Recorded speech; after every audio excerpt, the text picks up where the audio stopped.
Well, I mean, our label's called Major Tom's, you know. It's been an influence on us for a long time. Also, our good friend Brad from The Specials passed away as well. His funeral was on Monday, so yeah, it's a sad time. We lost Lemmy, we lost Bowie, we lost Brad. It's a sad year, to be honest, so far.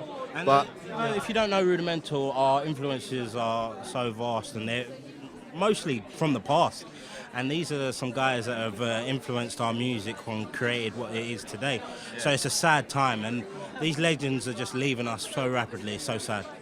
Like, I was just talking to my brother the other day about, like, there's no one like cool left anymore, and I mean cool in the kind of pre-Twitter, pre-Instagram, pre-like Facebook way. Like, everything he did was so organic, and, you know, obviously it was very, you know, it was very thought through. Like, he knew what he wanted to give us with his voice and with his image, but, you know, it wasn't controlled by 50,000 stylists and a label breathing down his neck.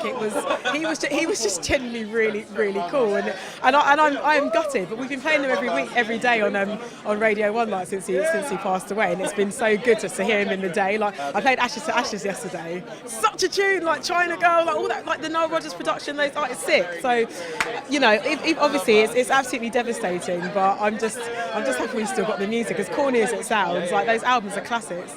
I think he's just like one of the most pure, like, representations of just being completely creative in every aspect of what you do. Like, even with the way Black Star was released and stuff like that, I think it's incredible. So I think he's like pretty much every aspect of music is what he means to people. He's very influential in one way or another, even if you don't know it. It's just really shocking what's happened. And I think for me, growing up, it's being his music constantly, even without knowing it. You know, some songs you hear, I'd just be like, oh yeah, I know this one, but not really knowing who it was. So it's so influential, you don't even realise it. I mean, I don't want to weigh in on the whole Bowie thing, because it's been absolutely saturated in media and everywhere. Everyone, just like muggles, you know, like my mom, just being like, R.I.P. Dave. Facebook is not a window to the afterlife. Just mourn peacefully by listening to his music. Of course, I loved him. He spoke a lot about politics and fashion and had brilliant music. Wrote it quickly, right? More quickly than any other artist I've ever heard of. I wish I could write. I wish that what David Bowie could write in like 18 months, I wish I could write in, I would take 18 years and still never produce anything as wonderful.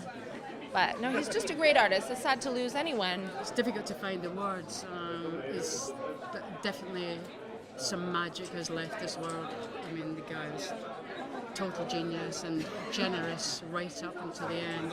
As a creative artist, giving everything, even in his last moment, is really beyond the saddest loss, absolute saddest loss. And I mean, he influenced everybody. I never plan anything I'm doing, but I work through with my subconscious, and even in the Brit trophy you can see a bit of Bowie in there.